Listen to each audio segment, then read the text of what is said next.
하나님의 말씀 함께 보겠습니다. 시편 103편 1절에서 5절입니다. 구약성경 시편 103편 1절에서 5절 말씀입니다. 내 영혼아 여호와를 송축하라. 내 속에 있는 것들아 다 그의 거룩한 이름을 송축하라. 내 영혼아 여호와를 송축하며 그의 모든 은택을 잊지 말지어다. 그가 내 모든 죄악을 사하시며 내 모든 병을 고치시며 내 생명을 파멸해서 속량하시고 인자와 공의로 간을 씌우시며 좋은 것으로 내 소원을 만족하게 하사 내 청춘을 독수리같이 새롭게 하시는도다. 아멘. 찬양대의 찬양으로 하나님께 영광을 돌리고 함께 화답하면서 은혜 나눕니다.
아멘.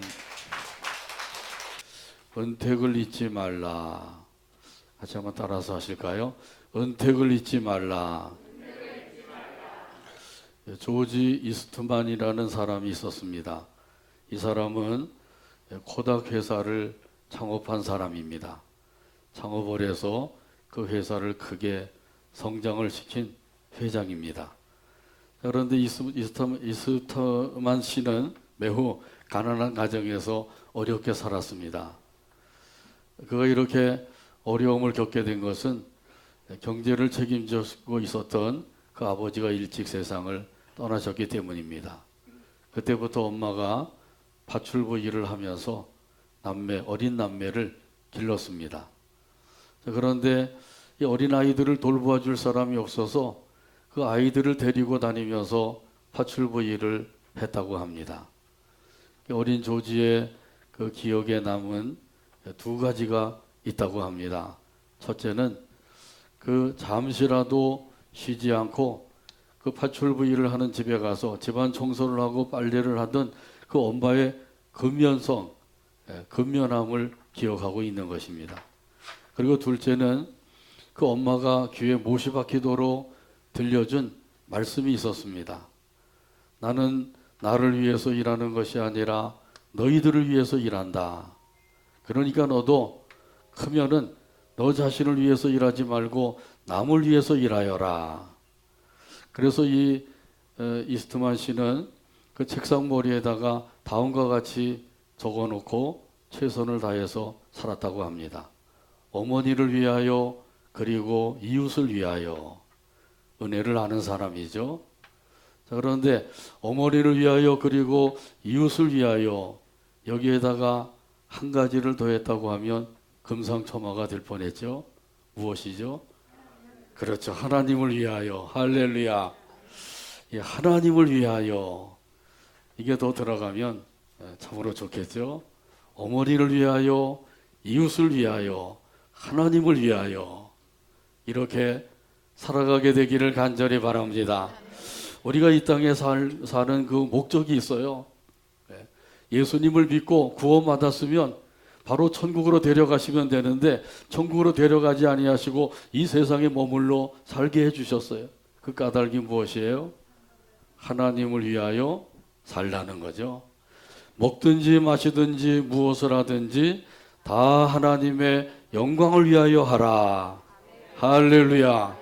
이 말씀대로 살게 되기를 바랍니다.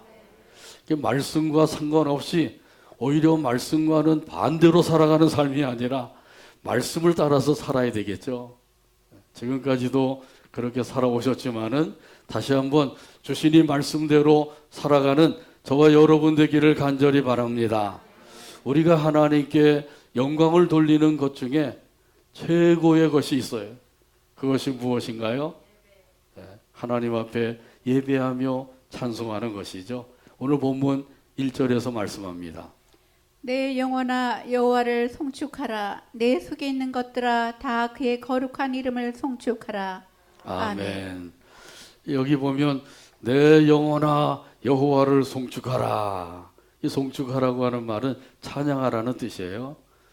내 영혼이라고 하는 것은 영혼뿐만 아니라 전 인격을 다해서 하나님을 찬양하라. 이렇게 말씀하고 있는 거죠. 여호와 하나님을 찬양하는 이 일이야말로 하나님이 기뻐하시는 일인 줄로 믿습니다. 하나님께서 인간을 창조하시고 또 창조하신 그 목적이 있죠. 무엇 때문에 우리를 창조하셨다 그래요? 그렇죠. 찬양 받으시기 위해서예요. 이사야서 43장 21절에서 말씀합니다. 이 백성은 내가 나를 위하여 지었나니 나를 찬송하게 하려 함이니라. 아멘. 하나님이 나를 하나님의 형상대로 창조하셨다. 이렇게 믿는 사람은 하나님을 찬송하며 살아야 돼요. 근데 그렇지 않고 아메바가 진화되어서 개구리가 되고 개구리가 또 진화되어서 생쥐가 되고 생쥐가 늑대가 되고 늑대가 원숭이가 되고 원숭이가 진화돼서 인간이 되었다. 이렇게 믿는 사람은 하나님을 찬양하지 않아도 됩니다.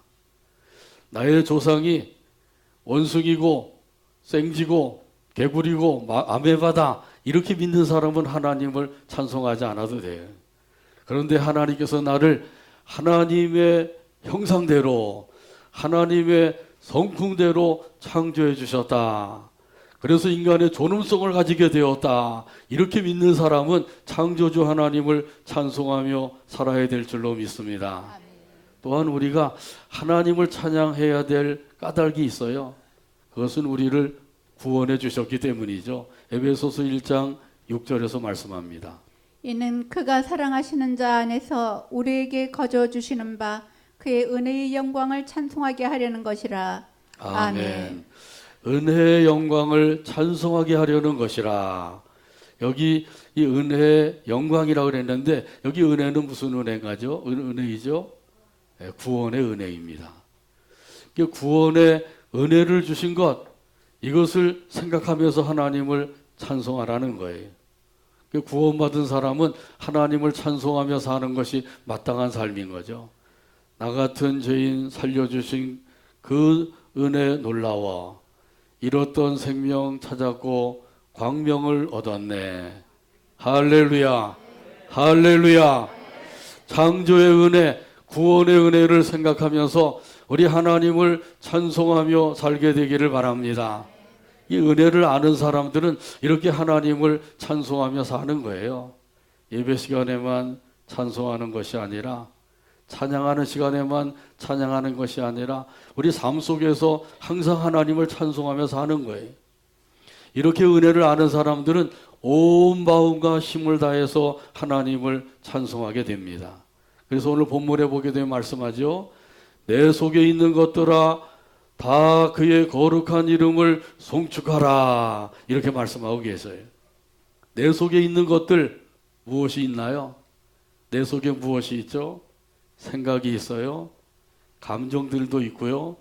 의지도 있고 힘도 있어요. 이런 모든 것들을 다 동원해서 하나님을 찬양하라. 이렇게 말씀하고 계신 거죠. 이렇게 찬양하기 위해서는 하나님의 은혜를 깨달아 알아야 되는 거죠. 하나님의 은혜를 알지 못하고 하나님을 찬송할 수가 없어요. 그냥 곡조에 맞춰서 가사 붙여서 노래를 부를 수는 있지만은 하나님이 기뻐 받으시는 찬송을 드릴 수가 없는 거죠. 근데 은혜를 아는 사람들은 하나님이 기뻐하시는 찬송을 드리게 됩니다. 오늘 본문 2절에서 말씀합니다. 내 영혼아 여호와를 송축하며 그의 모든 은택을 잊지 말지어다. 아멘. 은택을 잊어버리지 말아라. 이렇게 말씀하셔요. 하나님께서 주신 은택을 너무나 쉽게 잊어버리고 살죠. 저는 한 주간 동안 사시면서 하나님의 은혜를 얼마나 생각을 하셨는지, 하나님께서 나에게 창조의 은혜를 주셨다, 구원의 은혜를 주셨다, 때를 따라 돕는 은혜도 주셨다, 여러 가지 삶 속에서 깨달아지는 하나님의 은혜를 얼마나 생각하며 살았냐 말이죠. 하나님의 은혜를 까맣게 잊어버리고 그저 생활에 얽매여서 그저 내 모습을 바라보고 한숨 쉬며 그렇게 살진 않았냐 말이죠. 하나님의 은혜를 깨달아 아는 게 참으로 중요한 거예요. 하나님께서 우리에게 은혜를 주셨는데도 그 은혜를 잊어버리면 마치 은혜 받지 못한 사람처럼 살 수밖에 없는 거죠. 근데 그 은혜를 알고 그 은혜를 마음에 간직하고 사는 사람은 그 은혜 안에서 살게 됩니다. 하나님의 은혜는 어디에다가 새겨야 되죠? 마음에 새겨야 되죠. 또 보통 이 세상에서 받는 은혜는 어디에다 새기라 그래요? 돌에다 새기라 그러죠. 근데 어떤 사람들은 물에다가 새기는 사람이 있어요. 물에다 새기면 금방 사라져 버리는 거죠. 아, 이것은 참으로 하나님의 은택입니다. 감사합니다. 이랬다가 또 얼마 가지 못해서 뭐 그게 무슨 하나님의 은혜냐? 그런 것은 누구에게나 다 주어지는 것이다. 그건 하나님의 은혜가 아니다. 또 이렇게 하나님의 은혜를 소멸해 버리는 사람도 있어요. 여러분 안 그러시죠? 이건 하나님의 은혜입니다. 감사합니다. 그랬다가 또 어느 순간에 가가지고는 이게 무슨 은혜냐? 하나님의 은혜가 아니다. 그러면서 불평 원망하고, 감사했다가 불평했다가, 감사했다가 불평했다가, 찬송했다가 원망했다가, 이렇게 두 가지 입을 가지고 살지 않으시는지, 한 가지 입만 가지고 살게 되기를 바랍니다. 또 한 가지 입만 가지고 살라 또 불평하는 입, 원망하는 입만 가지고 사시지 마시고 감사하는 입, 찬송하는 입을 가지고 살아야 되죠. 한 샘에서 단물과 쓴물이 날 수가 있느냐? 무화과 나무에서 무화과도 열리고 가시도 열릴 수가 있겠느냐? 안 그렇다는 거죠. 나무도 안 그렇고 샘도 안 그런데 이 사람의 입은 항상 두 가지가 나오죠. 감사도 나오고 불평도 나오고 찬송도 부르고 원망도 하고 이래서는 안 된다고 말씀하죠. 제 말이 아니라 야고보서에 기록된 하나님의 말씀이에요. 그러니까 하나님의 은혜를 평가절하하지 마시고 그 은혜를 마음에 잘 간직하고 살아가게 되기를 바랍니다. 역대하 32장에 보게 되면 히스기야 왕이 나오죠. 히스기야 왕이 유다 나라를 다스릴 때 아수르 군대가 쳐들어와서 예루살렘 성을 에워쌌어요. 그리고 계속해서 위협하면서 항복하라고 협박 공갈을 퍼붓는 거예요. 그때 히스기야 왕이 어떻게 했어요? 성전에 올라가서 기도했습니다. 그랬더니 하나님께서 응답을 주셨어요.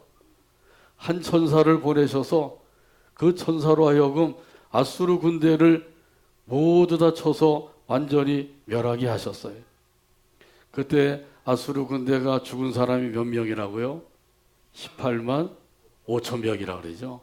엄청난 그 군대가 일순간에 그냥 다 멸망을 당한 거예요. 이런 놀라운 역사를 하나님께서 이루어 주신 거죠.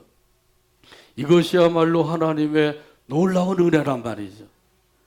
하나님의 은혜를 히스기야 왕이 체험을 했어요. 그러고 난 다음에 히스기야 왕이 죽을 병에 걸렸다가 역시 또 눈물의 기도를 들으신 하나님께서 그 병을 치료해 주셔서 살아나게 된 거죠. 그러면 어떻게 해야 되죠? 그 은혜에 감사하고 찬송하며 살아야 돼요. 그것이 인간의 도리인 거죠. 그리고 하나님을 높이고 하나님을 자랑하며 살아야 돼요. 그러나 히스기야 왕이 어떻게 했나요? 그리하지 못했던 거죠. 역대하 32장 25절에서 26절에 말씀합니다. 히스기야가 마음이 교만하여 그 받은 은혜를 보답하지 아니하므로 진노가 그와 유다와 예루살렘에 내리게 되었더니 히스기야가 마음의 교만함을 뉘우치고 예루살렘 주민들도 그와 같이 하였으므로 여호와의 진노가 히스기야의 생전에는 그들에게 내리지 아니하니라. 아멘. 아멘. 히스기야 왕이 아수르 군대를 멸하고 죽을 병에서 살려주셨으면 그러면 하나님을 찬양하고 높이고 자랑하며 살아야 되는데 이렇게 된 다음에 바벨론에서 축하 사절단을 보내었어요. 그때 히스기야 왕이 하나님을 높이고 자랑했다고 하면 얼마나 좋았겠어요. 근데 그리하지 아니하고 오히려 그 별거 아닌 무기, 보물, 또 군량미 이런 것들을 자랑했단 말이죠. 그걸 하나님께서 보셨어요. 하나님께로부터 괘씸죄에 걸리게 된 거죠. 아니 아수르 군대를 쳐서 멸해서 승리하게 해주고 죽을 병에서 살려주었는데도 그런데도 내가 내 은혜를 알지 못하고 교만하여서 그냥 별거 아닌 거 그런 것들을 자랑하고 있느냐. 하나님께서 그렇게 하신 거죠. 그래서 진노를 내리셨다는 거예요. 그래도 히스기야가 금방 깨닫고 회개했기 때문에 히스기야 당대에는 그 진노가 임하지 않았다 그러죠. 히스기야가 하나님의 은혜를 까맣게 잊어버린 거예요. 은혜를 못 받아서가 아닙니다. 받았어요. 받았는데 그 받은 은혜도 얼마나 큰 은혜예요. 그런데도 그 은혜를 까맣게 잊어버렸어요.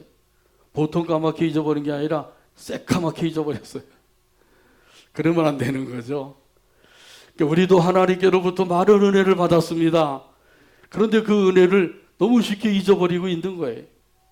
하나님의 은혜를 생각도 안 하고 그냥 여전히 내 생긴 대로 내 모습 그대로 그냥 그대로 살고 있는 거죠. 그러다 보니까 하나님의 은혜하고는 상관없이 살고 있는 거예요. 하나님께서 저와 여러분에게 많은 은혜를 베풀어 주신 줄로 믿습니다. 그 은혜를 한번 손꼽아 헤아려 보세요. 어떤 은혜를 주셨는가 생각하면 셀 수 없을 정도로 참으로 많을 거예요.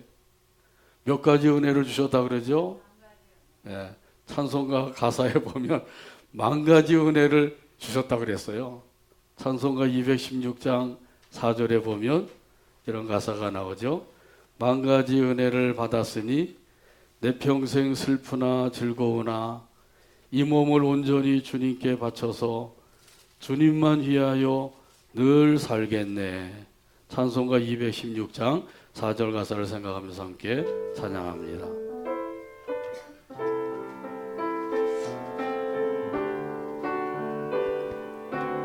만 가지 은혜를 받았으니 먼 어찌 은혜를 받았으니 내 평생 슬프나 즐거우나 내 평생 슬프나 즐거우나 이 몸을 온전히 주님께 바쳐서 이 몸을 온전히 주님께 바쳐서 주님만 위하여 늘 살겠네. 주님만 위하여 늘 살겠네. 아멘. 만 가지 은혜를 받은 사람의 고백이에요. 내 평생 슬프나 즐거우나 주님만 위하여 늘 살겠습니다. 내 평생 잘 되나 못 되나 주님만 위하여 늘 살겠습니다. 내 평생 내가 원하는 대로 되나 안 되나 주님만 위하여 늘 살겠습니다. 이 고백이 저와 여러분의 고백이 되기를 간절히 바랍니다.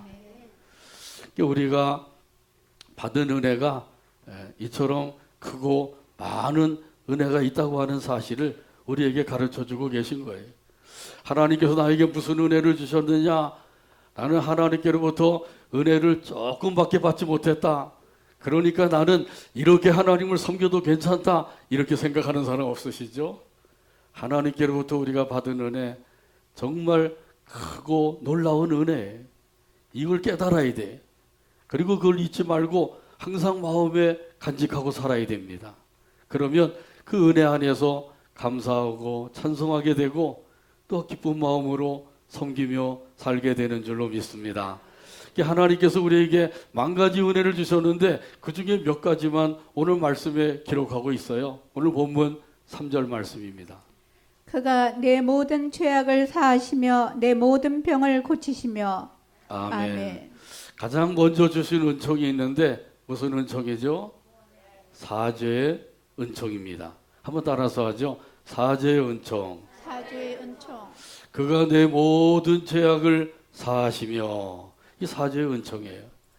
하나님께서 주신 그 은혜 가운데서 가장 큰 은혜가 바로 이 사죄의 은총입니다. 이 사죄의 은총을 받은 사람은 하나님께로부터 가장 큰 은혜를 받은 사람이에요. 이 사실을 깨닫게 되기를 바랍니다. 만약에 하나님께서 우리가 지은 그 죄마다 일일이 다 처벌하신다고 하면 어떻게 됐을까요? 살아남을 사람이 한 사람도 없는 거예요. 왜냐하면 죄의 싹은 사망이기 때문이죠.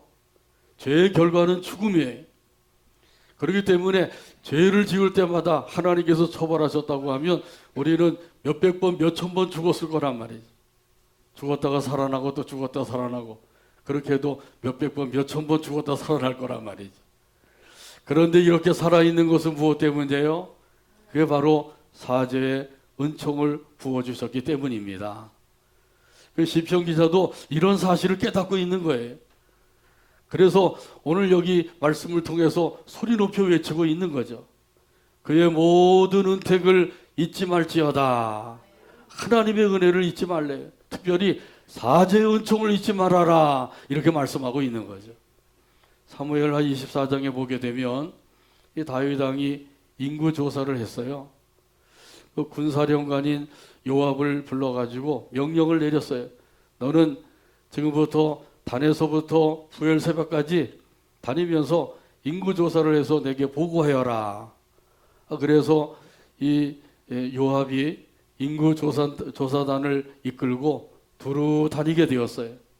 그렇게 조사를 했는데 조사한 기간이 무려 9개월 하고도 20일이 걸렸다고 합니다. 그동안의 인구 조사를 열심히 한 거예요. 그래서 보고를 했는데 이스라엘 지파 가운데서는 전쟁에 나가서 싸울 수 있는 장정이 80만 명, 유다 지파 가운데서는 50만 명, 합계 몇 명이에요? 130만 명이 되는 거죠. 130만 명이 장정이 있다는 거예요. 출애굽할 때는 몇 명이었죠? 60만 명이었어요. 그런 걸 보면 지금은 배가 넘어 있는 상태이죠. 이 다윗이 인구 조사를 한 다음에 자기의 잘못을 깨닫게 되었어요. 어떤 잘못이냐면 내가 하나님을 의지하지 아니하고 군사력을 의지하려고 했구나. 이걸 깨달은 거예요. 그 다윗은 참으로 장점이 깨달았으면 즉시로 하나님 앞에 나가서 엎드려 회개하는 거예요. 이것이 다윗의 훌륭한 점이에요. 내가 큰 죄를 범하였나이다. 종의 죄를 용서하여 주옵소서. 내가 심히 미련하게 행하였나이다. 이렇게 하나님 앞에 회개했거든요. 그랬더니 하나님께서 선지자 갓을 보내주셨어요. 하나님께서 보내신 선지자 갓이 와가지고 이야기하죠. 하나님께서 세 가지 중에 하나를 택하라고 하십니다. 7년 기근을 원하십니까? 아니면 3개월 동안 원수에게 쫓겨다닐 것을 원하십니까? 또 아니면 3일 동안 전염병이 돌게 하실 것을 원하십니까? 세 가지 중에 하나를 택하라고 그랬는데 다윗이 무엇을 택했어요? 3일 동안 전염병 걸리는 것을 택한 거죠. 하나님의 손에 빠지기를 원합니다. 이러면서 3일 전염병 이걸 택한 거예요. 그래서 3일 동안 전염병이 돌아가지고 7만 명이나 죽었어요. 3일 동안 7만 명 죽었으면 30일이면 몇 명이에요? 70만 명. 300일이면 700만 명. 2년이면은 1600만 명이 넘는 거예요.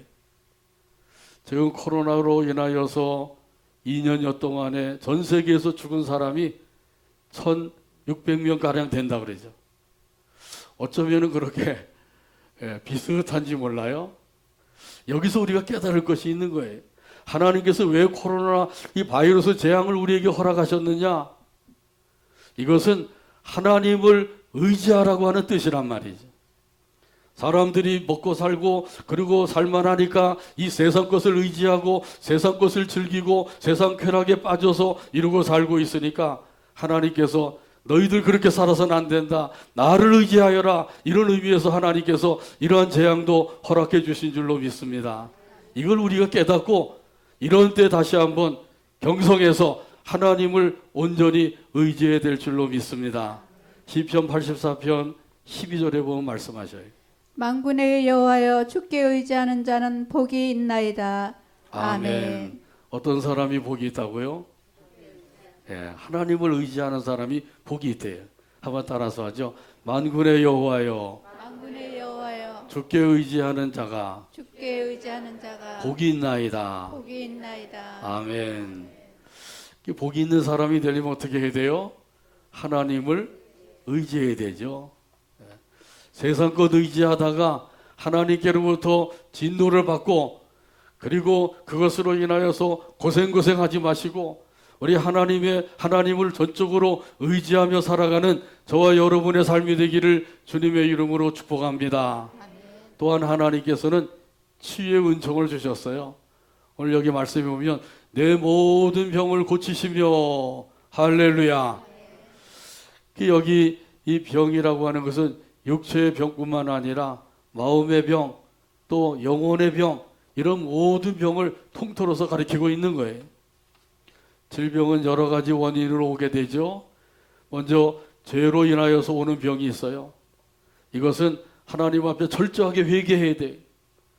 예수님께서 중풍병자에게 말씀하셨습니다. 소자야 안심하라 내 죄사함을 받았느니라. 할렐루야. 또한 여기 귀신의 역사로 오는 병도 있어요. 이것은 귀신을 쫓아내야지만 그 병이 날 수가 있는 거예요. 그런가 하면 하나님의 영광을 위한 병이 있어요. 요한복음 9장에 보게 되면 나면서부터 눈먼 사람이 있었죠. 이 사람을 가리켜서 예수님께서 하신 말씀이 있어요. 요한복음 9장 3절에 있는 말씀입니다. 예수께서 대답하시되 이 사람이나 그 부모의 죄로 인한 것이 아니라 그에게서 하나님이 하시는 일을 나타내고자 하심이라. 아멘. 하나님이 하시는 일을 나타내려 하십니다. 이것이 바로 하나님의 영광을 위한 병이라는 거예요. 또한 한 가지가 더 있는데 은사적인 질병이 있어요. 고린도후서 12장에 보게 되면 사도 바울이 육체의 가시 때문에 세 차례나 하나님 앞에 간절히 기도를 하게 되었죠. 제발 이 가시 좀 빼주세요. 이것 때문에 하나님의 일 하는데 너무 힘들고 어려워요. 그랬더니 하나님이 응답을 주셨어요. 그 응답의 말씀이 고린도후서 12장 9절에 있는 말씀입니다. 나에게 이르시기를 내 은혜가 내게 족하도다. 이는 내 능력이 약한 데서 온전하여짐이라 하신지라. 그러므로 도리어 크게 기뻐함으로 나의 여러 약한 것들에 대하여 자랑하리니 이는 그리스도의 능력이 내게 머물게 하려 함이라. 아멘. 아멘. 이것이 바로 은사적인 질병이에요. 하나님께서 고쳐주진 아니하시고 내 은혜가 내게 족하다. 그러면서 약한 데서 온전하여지고 강하여진다. 사도 바울에게 약함을 주신 거예요. 이 약함을 통해서 하나님을 더욱더 전적으로 의지하며 겸손히 섬기며 살게 된 것이죠.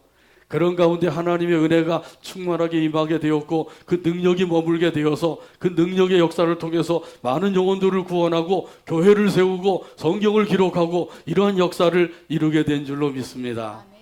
사도 바울이 이걸 깨달았어요. 이걸 깨닫고 나니까 어떻게 되었다 그러죠?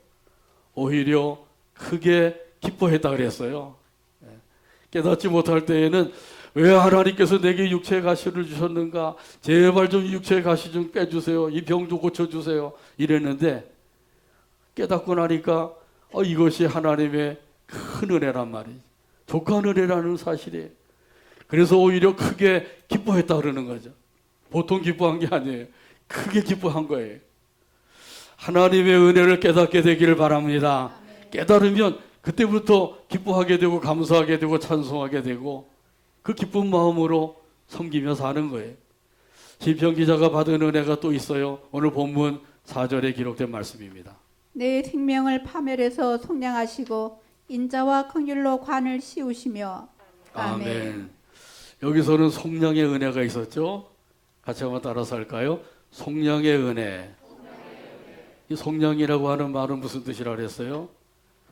종의 신분을 면하여 양민이 되게 하는 것 그랬죠? 기억나시죠? 종의 신분을 면하여 양민이 되게 하는 것. 우리는 다 죄의 종된 사람이었고 사탄의 종으로 살던 사람들이. 그런데 이런 우리들을 하나님께서 독생성자 예수님을 통해서 구원해 주시고 하나님의 거룩한 자녀로 삼아 주신 줄로 믿습니다. 이 은혜를 잊지 말게 되기를 바랍니다. 하나님이 나를 거룩한 하나님의 자녀로 삼아 주셨다. 이 은혜만 잊지 않고 살아도 그 은혜 안에서 항상 기뻐하고 감사 찬송하며 살 수 있는 거예요. 또한 한 가지 하나님께서 영광의 면류관을 씌워주시는 은혜를 주셨다고 말씀하죠. 오늘 여기 말씀에 보면 인자와 긍휼로 관을 씌우시며 이것이 바로 영광의 면류관이에요. 영적으로 보면 예수님을 믿는 모든 사람들 그 머리에는 하나님께서 영광의 면류관을 씌워주신 거예요. 한번 머리 좀 만져보세요. 빛나는 영광의 면류관이 씌워져 있는지요. 손으로 안 만져지지만은 영적으로 하나님께서 저와 여러분에게 빛나고 화려한 영광의 면류관을 씌워주신 줄로 믿습니다. 이것이 바로 하나님의 자녀들에게 주신 하나님의 놀라운 영광의 은혜란 말이죠. 이 은혜를 생각하면 얼마나 감사한 거예요. 또 하나님께서 주신 은택이 있어요. 오늘 본문 5절 말씀입니다. 좋은 것으로 내 소원을 만족하게 하사 내 청춘을 독수리같이 새롭게 하시는도다. 아멘. 여기 보면 족한 은혜를 주셨다고 말씀하고 있는 거죠. 여기 좋은 것으로 내 소원을 만족하게 하셨다라고 말씀하죠. 여기 좋은 것은 무엇일까요? 여러분이 좋아하는 것 어떤 것이 있어요? 돈 좋아하시나요?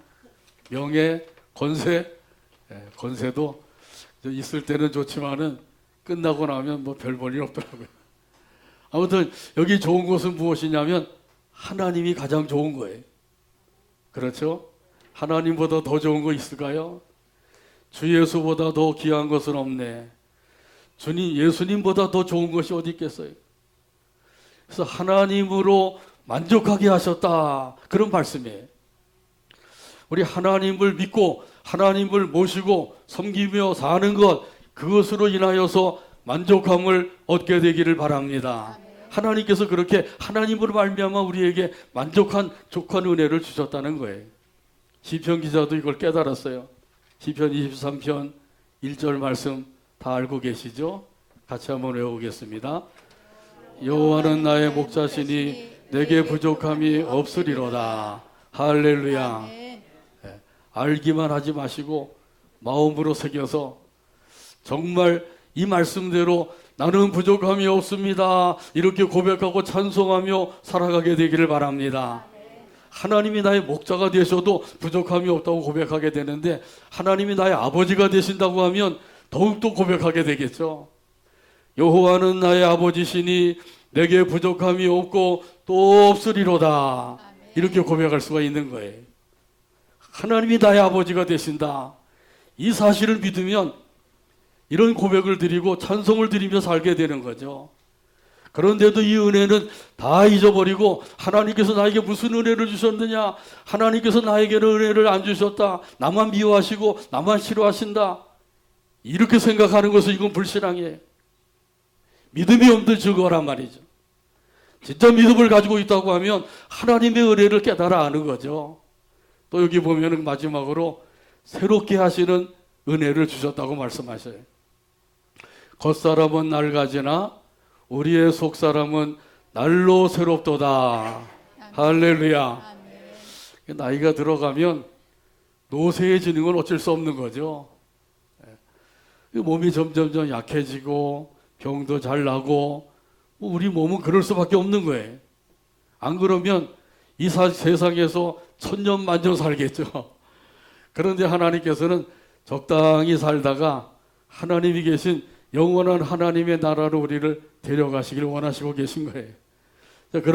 그러나 우리 겉사람은 이렇게 낡아지지만은 우리 속사람은 날로 새롭게 하신단 말이죠. 이것이 하나님께서 주시는 새롭게 하시는 은혜예요. 새롭게 하셔서 우리 영혼이 새 힘을 얻고 새 힘을 얻어서 독수리가 날개치며 올라가는 것처럼 올라가게 하신다는 거죠. 그래서 하나님 앞에 더 가까이 나가게 하시는 줄로 믿습니다. 이 새롭게 하시는 이 은혜가 있었기 때문에 지금까지 믿음의 자리에서 넘어지지 아니하고 여기까지 오게 되신 거예요. 이 하나님의 은혜란 말이죠. 이 은혜를 깨닫는 게 참으로 중요한 것이에요. 우리 하나님께서 우리에게 만 가지 은혜를 부어주셨어요. 우리는 그 만 가지 은혜를 받은 사람들입니다. 그 은혜를 잊지 말게 되기를 바랍니다. 하나님께서는 직접 우리에게 은혜를 주시기도 하지만은 부모님을 통해서도 은혜를 주시고 스승님을 통해서도 은혜를 주시고 지인들을 통해서도 은혜를 주시고 여러 통로를 통해서 우리에게 주신 은혜가 참으로 많아요. 그 은혜를 우리가 잊지 말아야 됩니다. 은택을 잊지 말지어다, 이 말씀을 꼭 기억하셔서 하나님께서 우리에게 주신 은혜, 여러 이들을 통해서 주신 은혜, 이 은혜를 마음에 잘 간직하셔서 그 은혜 안에 항상 머물러 살아가는 저와 여러분의 삶이 되기를 주님의 이름으로 축복합니다. 기도합니다. 하나님 아버지 감사합니다. 오늘도 사랑으로 인도하셔서 영광 돌리게 하여 주시고 말씀을 받게 하여 주시니 감사합니다. 들려주신 말씀 한 귀로 듣고 흘려버리지 아니하고 마음에 새기게 도와주시고 우리에게 주신 은혜가 참으로 많사온데 그 은혜들을 잊어버리지 말고 항상 기억하고 마음에 간직하고 살아가는 우리 모두가 되게 하여 주시옵소서. 예수님의 이름으로 기도하옵나이다. 아멘.